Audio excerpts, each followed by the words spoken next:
अचानक से मेरे पथरी होगी यहाँ पे पेट में। डॉक्टर ने मेरे को बताया कि इसका ऑपरेशन करवा लो। तो जैसे ही मैंने बस में पैर रखे तो आगे शीशे पे लिखा हुआ मिला था, उत्पत्ति की किताब 15 अध्याय उसका पहला वचन। उसमें लिखा हुआ था कि परमेश्वर ने अब्राहम से कहा, मत डर, देख तेरी डाल और तेरा बड़ा फल मैं हूँ, मैं तेरे साथ हूँ। और मैं उसको देख के काफ़ी रोने लगा। और मैंने दूसरी बार फिर उस वचन को पढ़ा, तीसरी बार फिर मैंने उस वचन को पढ़ा, और जब मैं चौथी बार उसको पढ़ने लगा तो वो वचन वहाँ पे था ही नहीं।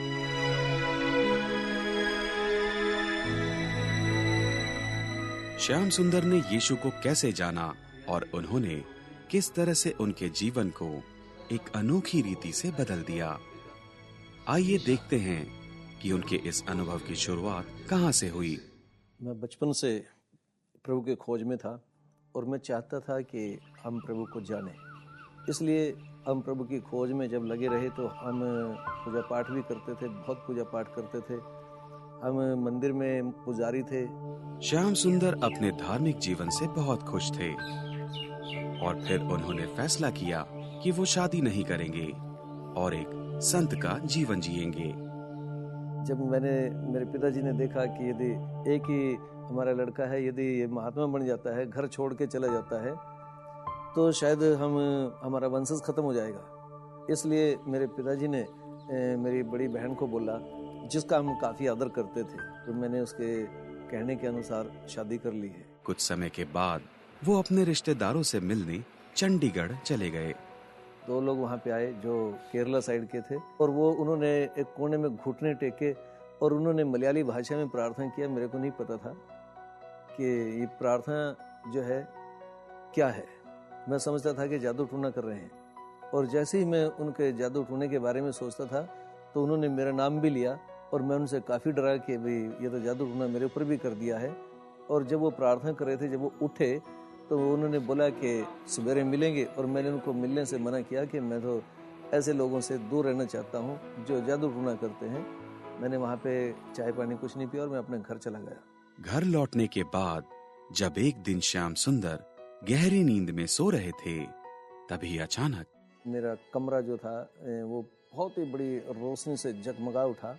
उस रोशनी का मैं आज तक वर्णन नहीं कर सकता। और मेरे अंदर से एक आवाज़ निकली, यीशु मेरे को कहाँ लेके जा रहे हैं। अब मैं नहीं समझता था कि यीशु कौन है। मैं समझता था कि कोई देवता है, मैं समझता था कि कोई भूत है। मैं उसके बारे में कुछ नहीं जानता था, क्योंकि मैंने कभी यीशु का नाम नहीं सुना था। मैं काफ़ी देर तक सोचता रहा। फिर उसके बाद मैं अपने बिस्तर पर लेटा, और जैसे ही उनकी आंखें बंद होने लगी, एक बार फिर हल्की सी एक लाइट आई, और उस हल्की सी लाइट में मेरे को आवाज़ मिली कि मैं तेरा छुड़ाने वाला परमेश्वर हूँ, तू मेरी खोज कर।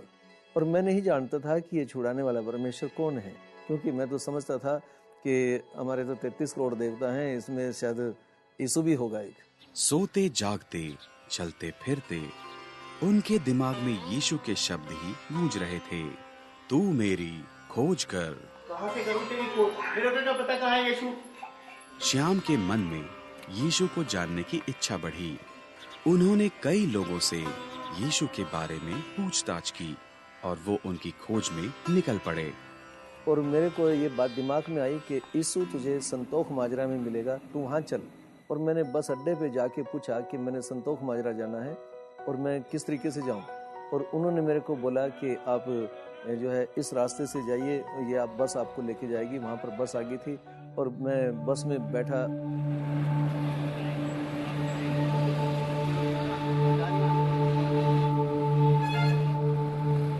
वहाँ पहुँचने पर श्याम एक बुजुर्ग से मिले। उस बुजुर्ग ने जब मेरे से पूछा कि किससे मिलने के लिए आया है, और मैंने उससे पूछा कि मैं यीशु से मिलना चाहता हूँ, यदि आप उसका एड्रेस जानते हैं तो आप मेरे को उसका एड्रेस बताएं। और वो अपने घर पे लेके गया और बाइबल मेरे सामने खोल के उसने कहा कि यही वो परमेश्वर है जिसने सारे जगत के लिए अपना प्राण दिया है। और मैं समझा कि हाँ, यही परमेश्वर है जो मेरे को बचाने के लिए ये बोल रहा था कि मेरी खोज कर, मैं तेरा छुड़ाने वाला हूँ। और मैंने अपने आप को यीशु को दे दिया और प्रभु का धन्यवाद हो, इस तरीके से मैंने अपने उद्धारकर्ता को पाया है। यीशु मसीह को जानने के बाद श्याम का जीवन बदल गया। उस बुजुर्ग ने मेरे को एक बाइबल दिया और बाइबल को लेके मैं घर पे आया। जैसे ही मैंने एक दिन आके उस किताब को खोला, उसमें मरकुस की किताब में लिखा था कि जो विश्वास करेगा और बपतिस्मा लेगा उद्धार उसका होगा।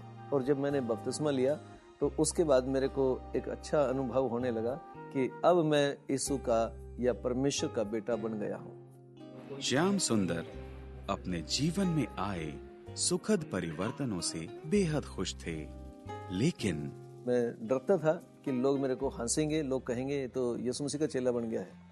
इसलिए उस डर के बारे में किसी को नहीं बताता था।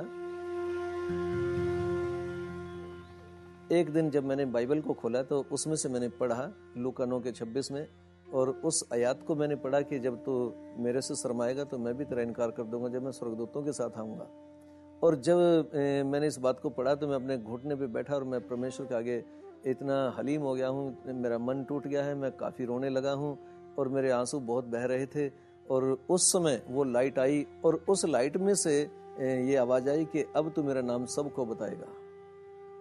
तो बहुत खुशी और आनंद की बात मेरे लिए हुई कि एक सृष्टि का रचने वाला परमेश्वर मुझसे बातें करने लगा है, और जो शर्म थी वो सब चली गई और मैं अब प्रभु में बहुत खुश हूँ, बहुत आनंदित हूँ। श्याम का जीवन आज चमत्कारों से भरा हुआ है और एक प्रचारक के रूप में वो परमेश्वर के संदेश द्वारा समाज में जागृति फैला रहे हैं। लेकिन वो पथरी, और मैंने 15 दिन तक प्रार्थना किया, प्रभु का धन्यवाद, वो पथरी बाथरूम के जरिए बाहर आ गई है और प्रभु ने मेरे को ठीक किया है।